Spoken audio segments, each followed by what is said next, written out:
আনিসুল হক পরে যখন ধরেছে ও যদি নিচে নিচে চলে যেত দরবেশ বেঁচে যেত। ধরা খাওয়ার পরে বলছে আমারে ওই যে ওরে নিবেন না, দরবেশ। কেন যে বললো আমি নৌকার মাঝি?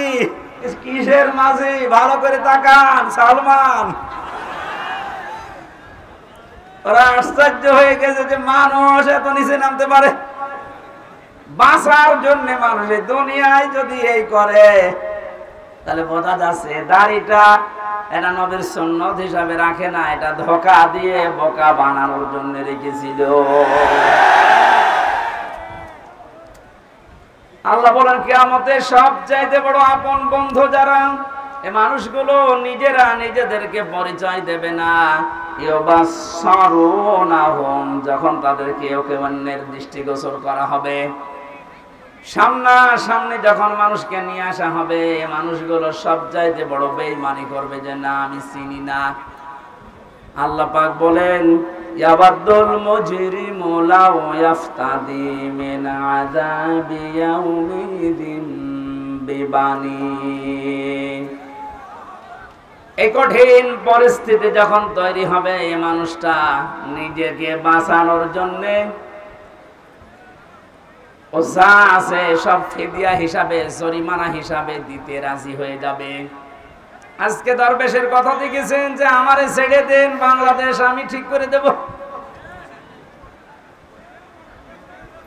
মুক্তিপণ হিসাবে মানুষ ওই দিন সব দিতে রাজি হয়ে যাবে।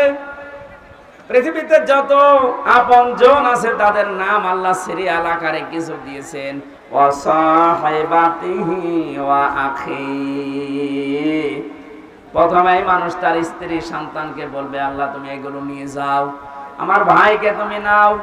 ও ফাসিলাতি হিল্লাতি তুবি, এই দুনিয়ায় যারা তাকে আশ্রয় দিত, দলীয় লোক, সামাজিক লোক, বংশের লোক, যারাই তাকে আশ্রয় প্রশ্রয় দিত, এই মানুষগুলোকে বলবে আল্লাহ এগুলো দিয়ে দিলাম। বলেন নাউজুবিল্লাহ।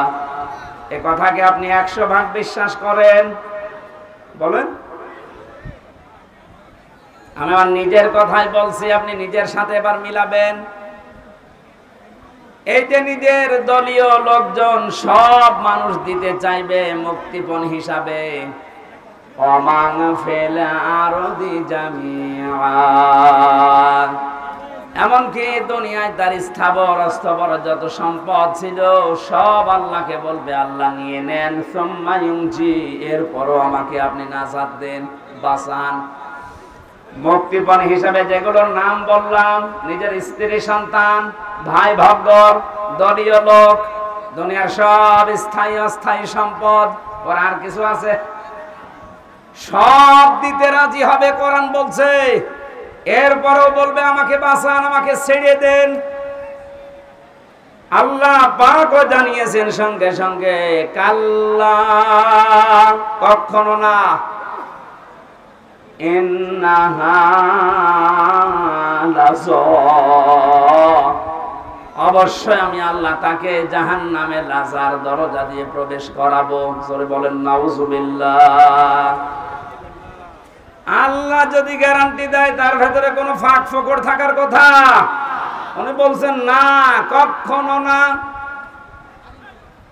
তো যেগুলো দিতে চাইলি একটাও আমি মুক্তিপণ হিসাবে নিতে রাজি না। তোকে আমি লাজাই দেব। এখন লাজা কি?